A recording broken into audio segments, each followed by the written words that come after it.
I would actually say Loser Baby. Yeah. Because I think Loser Baby is a song that is sincere, it is sweet, it is funny, it is romantic, it is all of these things while also being like Loser Baby is, I think, has the most swearing of any song in the season one soundtrack.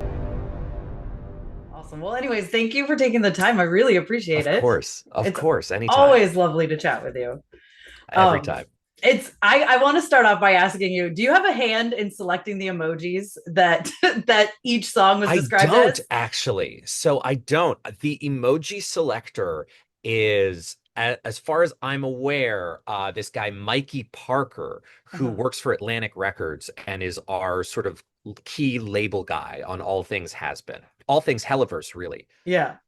What was it like when you saw them then? Were you like, these are the perfect I emojis? was so excited. Because like I was going through them knowing what all the songs were and be like, Yeah. okay, well, the TV's Vox, obviously, and let me Yeah. figure out what everything, what everything represents and how also just to see how an outside person would have chosen the emojis for each song. Because I feel like if I was picking emojis, in some cases I would choose different ones. And so Yeah. like the places where those ideas diverge, I think are what I find very interesting. I always love seeing the ways in which like my concept of the songs are different from someone else's or the audience's or whatever it is.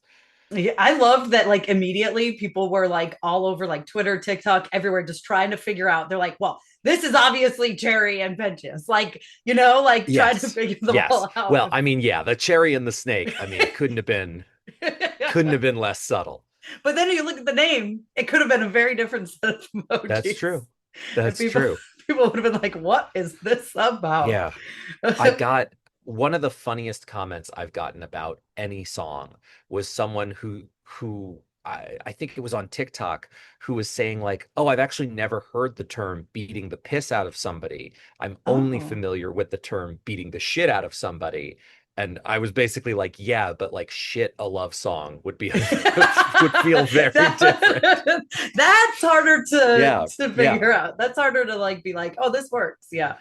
I will say Yeah. it's funny. We have the podcast group chat and we changed the title to piss. It was has been pod and now it's piss. Piss parentheses a has been pod. Has been pod. It's so great.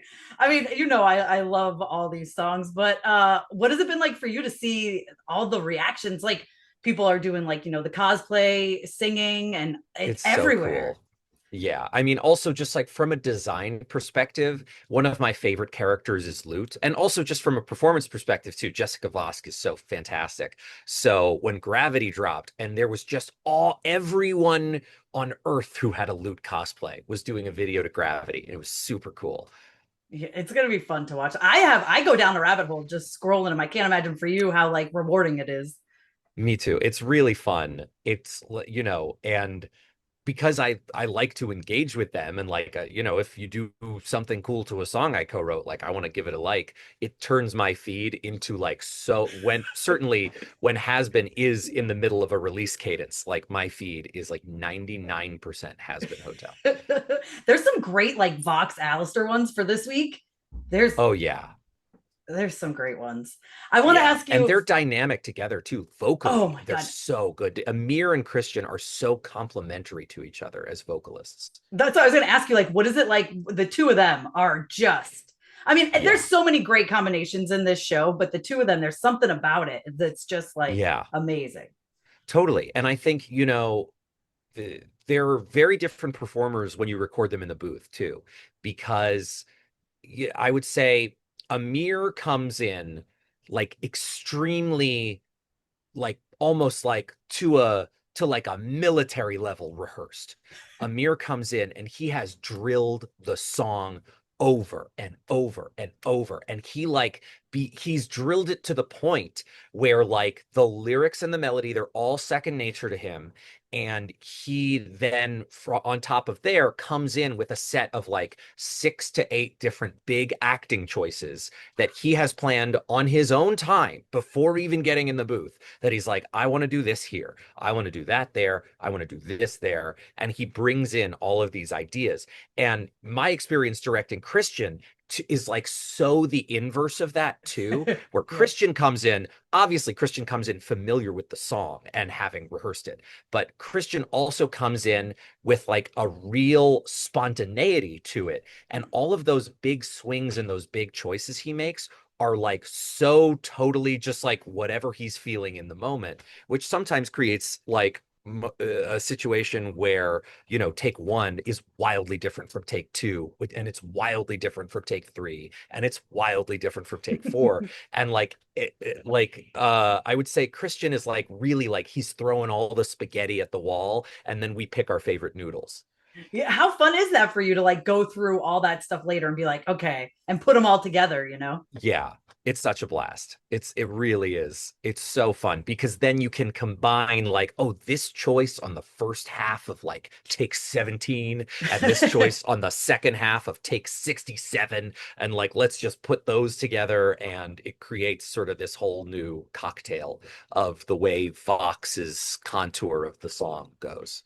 I now I'm sure the answer is different for literally every song, but like about how many takes or how long does it take to really get what you need in a session? Oh gosh. I wouldn't be able to say take number, in part because the way that our takes work when we record them is that, you know, take one may only be the first half of the first verse. And so takes 1 through say like, you know, 11 might all just be that chunk.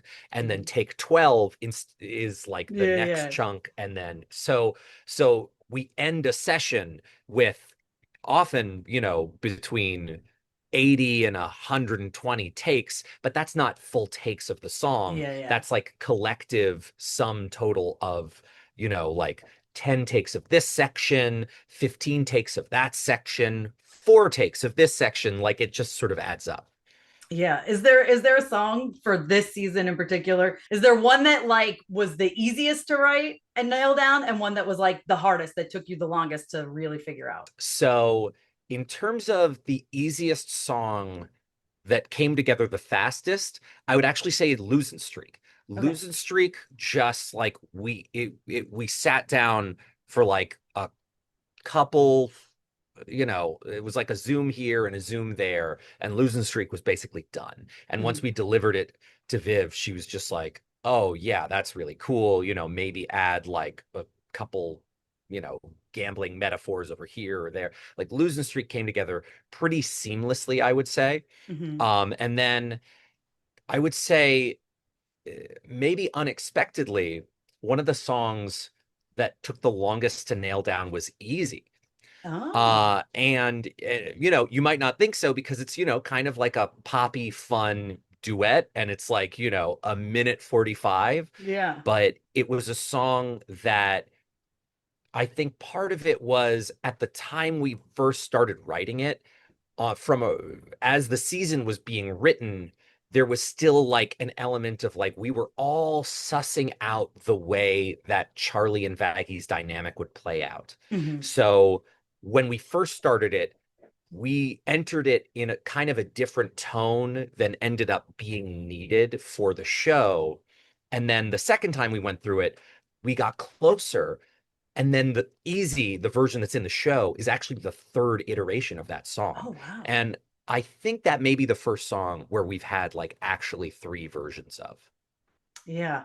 I mean, okay, because we could talk about this. This is why I needed to save this till after because we have to talk about Huskerdust. Like, it is so exciting that we get more of them. I love what we did with, you know, Loser Baby and Poison in the first season. So how fun was it to really get to like tackle them again with like back-to-back songs and you know, what was the whole process of that? And I know you Totally. I love them mean, too. I love them so much. And I really, you know, one of my crown jewels as a songwriter, and the song that, after we finished writing these songs and just like had them on our, personal hard drives, the one that I was playing on repeat the most was Love in a Bottle. Yeah. It just like, God, like Keith is that is for me, Love in a Bottle, that whole sequence feels like that is Keith David's like Has Been Hotel like awards performance. Like that's the Yeah. scene they use, that's the clip they use.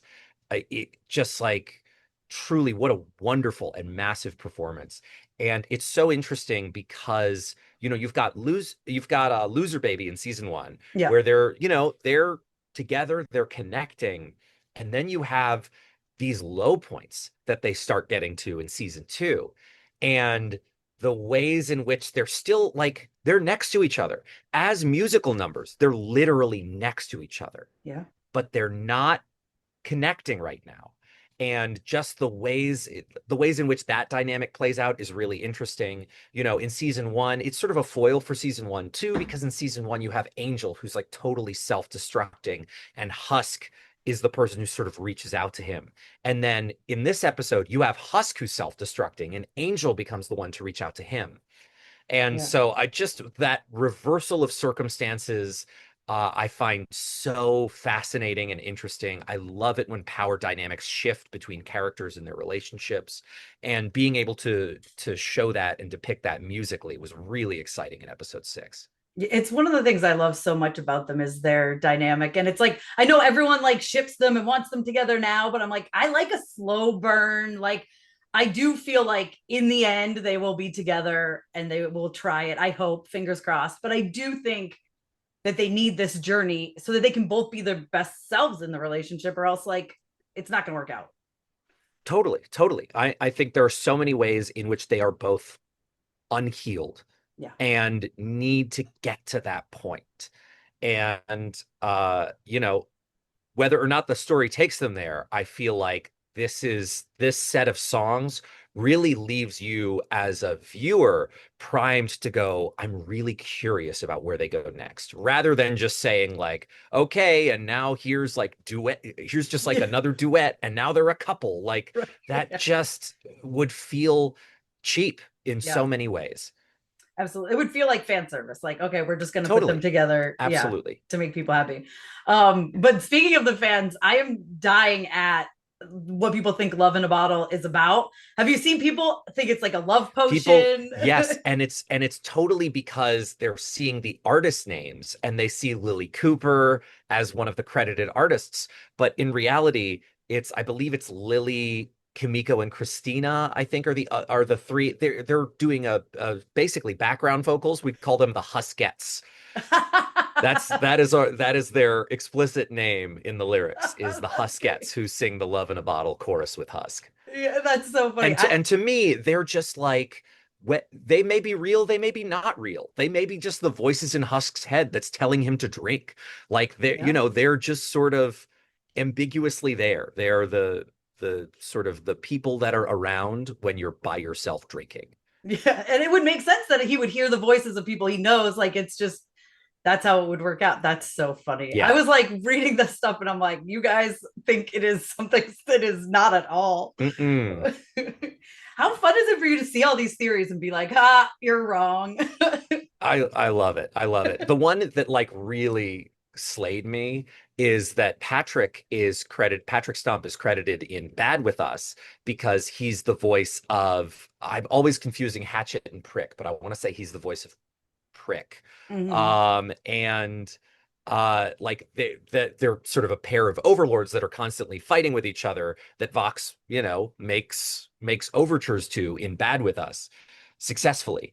And everyone was, just because they don't know that he's also doing that. It's the same thing with Love in a Bottle and Lily being a credited singer. They're always assuming that it is that actor's primary role, Mm-hmm. when basically everyone in the cast does double duty as a second character, except for Keith and Stephanie, I think. But I'm pretty sure basically everyone else. No, Keith has also done like background guys here and there. Like it just so happens that like a lot of cast members end up being a character here, a character there. Like so like the Huskettes as characters don't make sense that like, hey, let's cast three new actors Yeah. for background vocals in one song in one episode. Right. Yeah, it doesn't make any sense. It's just it's killing me. I love it. Yeah. Yeah, people are like, "Oh, Abel's bad, and he's working with Vox, and he's Yeah. down in hell working with them." And I'm like, "No, that's not correct." It's so fun to Yeah. see. It's nice to It's know. fun. So I I'm mean, sure and for you, many it's of gonna those be yeah, theories, I find it's so funny because like many of those theories are like really compelling. You yeah, know, like I saw people theorizing like, oh, Abel's secretly a double agent and he's working in hell. Like, what a cool idea. We're not doing it.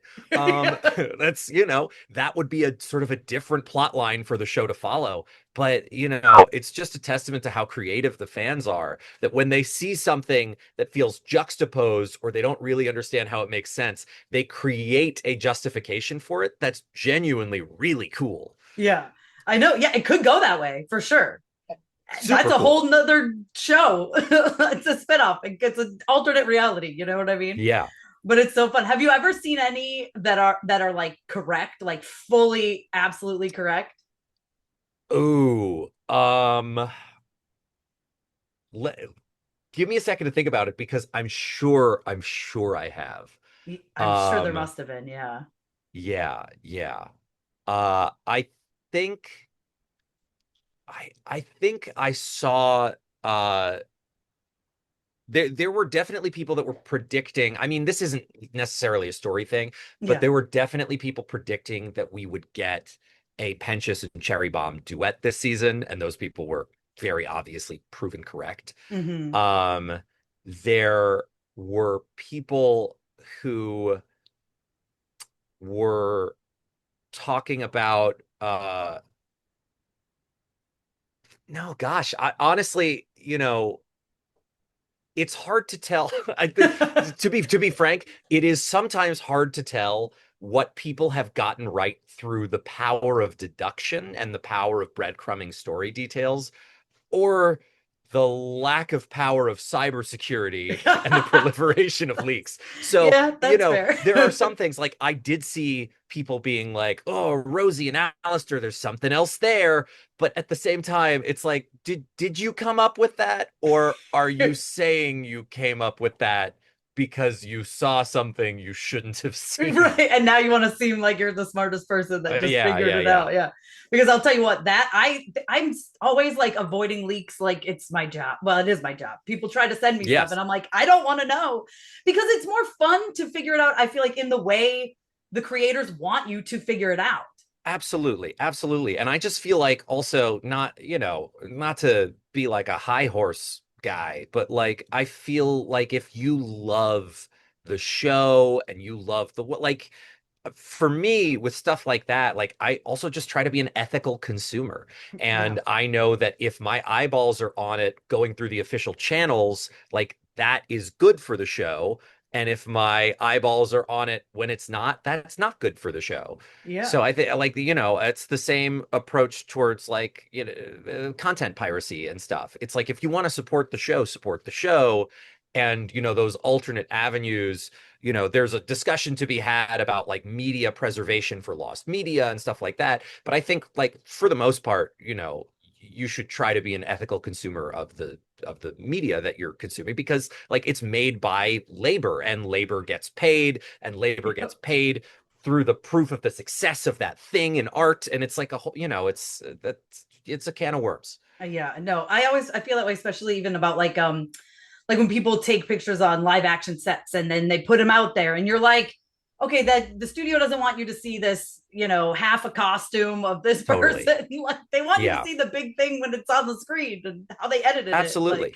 Totally. And like I remember there were a bunch of like set photos and stuff from Superman that were floating around and like I just like for me I'm excited to see the movie. I want to come in fresh and so I just like did my best to avoid as much of that as I could. yeah, exactly. I try. People try to email it to me. They're like, "Are you going to cover this?" I'm like, "No, leave me alone. I don't want to see it." It's Totally, totally. crazy. But back to this music, I want to talk to you about your collaboration with Viv and what's that like, because she's amazing. I've met her several times. She's the sweetest, but I feel like she also Totally. like knows her world so well. So what is that Absolutely. collaborative process like? I have talked about it before as like you are writing when you make, artist project music, like pop music, or when you're making music for yourself as an artist, in a lot of ways you're writing for an audience of the general public. I mean, very literally, you are writing for an audience of the general public. The way we write for Has Been Hotel, we are writing for an audience of one, and that audience is Vivian. And so, like, because really, like, she knows what the show is, she knows what she wants, and her whole creative North Star and following that and following her taste very, very specifically, this show is the show that I want to see and the show that I'm going to love the most, is the secret to her success. Mm-hmm. Like she really is. And I think very few people in animation particularly can say this. She really is an auteur. And so to that end, like, everything needs to be so consistently her vision, and her fingerprints need to be all over everything, because that is like the recipe for success. So it is a highly, highly, highly collaborative process. And so much of it takes place at two main stages. The first stage is just the ideation stage, where when we first get a song, we will often get on a long call with her, where we will Mm-hmm. talk through her musical influences when she thinks about the scene visually in her head. What are the musical influences for the various characters that are participating in that scene? What are the plot points that are immediately before and after the scene that the song may need to jump off from or set up? What are important pieces of exposition that we need to contain? Where are the characters at emotionally in the scene? Like, it's a really, really exhaustive conversation, including, by the way, like, what is a desired runtime for this song? Oh yeah. Because in addition to being, the showrunner, it's also a producerial position. Yeah. And part of being a producer is managing the runtime of an episode and how that affects the budget and all of that stuff. So all of these things enter into this very wide-ranging conversation we have kicking off the songs. Then from there, we experiment. Andrew and I are just writing and tweaking stuff, and I'll save a project file in our shared drive, and then he'll open it up and he'll tweak it, and we'll go back and forth until we have what we can call a demo. Mm-hmm. And then the demo goes to Vivian, and then she gives us an exhaustive set of notes of like, hey, this line here feels a little bit out of the lexicon of this character, or hey, it would be great because the way we're setting up this character involves A, B, and C, that you use symbolism or metaphor related to, C, D, and E. It becomes, the collaboration re-enters once she has a demo to listen to and respond to. And then from there, it's an iterative process at every stage of revising the demo until she goes, this is ready to record with. Wow, that is quite a process. So I Totally. know but that's why they're so good, and that's why they fit so well. There's never a song that you're like, wow, that came out of left field. You know what I mean? You're like, Totally. oh, Totally. And I think part of the success of the songs within the show is due to that. And it's because they all seem really, really true to the characters that are singing them. yeah. Which, speaking of, I mean, now you've worked with these actors for, well, technically you're already working with them for down the road. But how does Yes. that, shape, what you come up with, and okay, these people can definitely do this. You know what I mean? Like, Absolutely. yeah, Yeah. I mean, I think knowing these actors as people has done so much more to inform our songwriting than knowing their breadth of their discography, or, like, it does no amount of being familiar with their past work could possibly give us as much as like spending an afternoon with them at a convention. Like that kind of stuff, the FaceTime with them mm-hmm. out of character, out of the booth, does so much to inform the way we write for them. Because one thing that like really is a guiding principle for us is, as songwriters, we need to be having fun. and we need the actors to be having fun. Because if fun is not an inherent part of this process, then like you can tell. And I feel like that is one of those things that you absolutely cannot fake. No amount of prodigious, beautiful acting can fake. I had fun making this. Yeah. And I think that is so, so important to this process. And it's what makes these songs infectious, is that like you can tell how much fun Christian's having, Yeah. or Amir is having, or Erica is having, or Alex is having, et cetera, et cetera. Like you just, you're having a good time with them when you're listening to it. And that's so important to us. I mean, I love how much this cast very clearly loves this show. Like from just talking with them in interviews or seeing them at conventions or the way they interact on social media. Like it is so clear. And you, like, it's very clear everyone who works on this show genuinely loves it. And I think It's that's, really creatively fulfilling, like we get to do this like weird out there stuff that in spite of all its oddness is also completely sincere. And that's just such a rare opportunity. yeah, I mean, yeah, exactly. It's crazy. But then there's things like Poison that like break you and destroy you. And you're like sobbing watching this episode. And you're like, I love you, Angel, like it's, and then, he's this porn star in Absolutely. hell. And you're like, I love I you. I know we like it's. I I don't know if I will ever find another project again where you can paint with as many emotional and tonal colors as this one.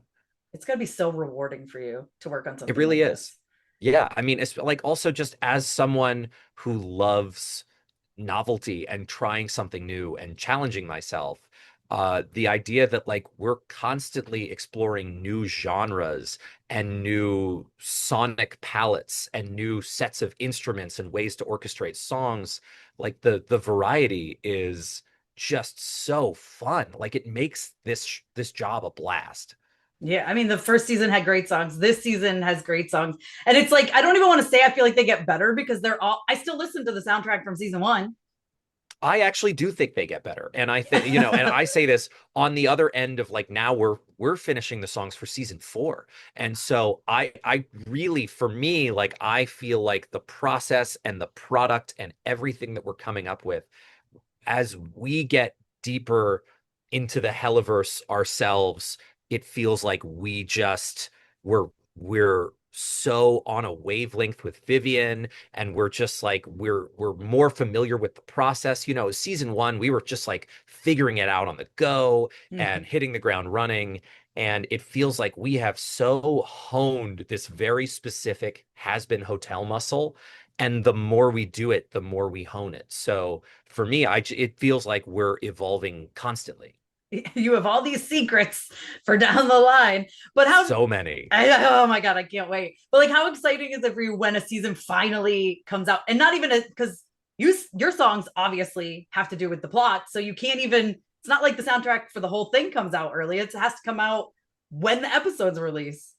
Yeah. Well, it's really fun too because if the whole thing all released at the same time, it would also be very hard to parse how people are responding to certain songs. Mhm. But the fact that it's only like, 4 to 6 songs coming out at a time, it allows me to like get a clearer sense of what people are drawing from those songs. Like if everything came out all at the same time, I might have missed the fact that like people were really connecting to Sarah's confession in episode 2. But Yeah. just because it was in sort of a more limited tranche of songs, I was like, oh yeah, and look at how they're responding to this one and look at how they're responding to this one. And it's so fascinating because it feels like these songs really, they have 3 lives. They live their first life when Andrew and I make it, and it's just sort of Andrew and my song. They Mhm. live their second life when we get the cast on it, and then it's like, okay, now there is this sort of finished song in Has Been Hotel. And then they get this third life when then the audience receives them and they map their life experiences onto them and their emotional well-being and their reactions to it. And it takes on this whole other dimension that is so colored by what the audience feels about those songs. Yeah. Lots of people crying to Sarah's confession. Yeah, yeah, yeah. A lot of religious trauma. Yeah. Who would have thought? What? Yeah. Yeah. What a shocker. Hmm. I do want to ask you, I know we probably should wrap up here, but I do want to ask you, like, if you had like a 30-second clip of a song that you could show someone, if it was like their first introduction to Hasbin, they don't really know what song are you picking? Um, I honestly at that I would actually say Loser Baby. Yeah. Because I think Loser Baby is a song that is sincere, it is sweet, it is funny, it is romantic, it is all of these things while also being like Loser Baby is I think has the most swearing of any song in the season one Right. soundtrack. And so like, it contains all these things. And it's like, if you can enjoy this tonal mishmash that is Loser Baby, you will love this show. Yeah, I agree. Awesome. Well, thank you so much for your time today. Of course. Great Uh, talking to you. I always lovely.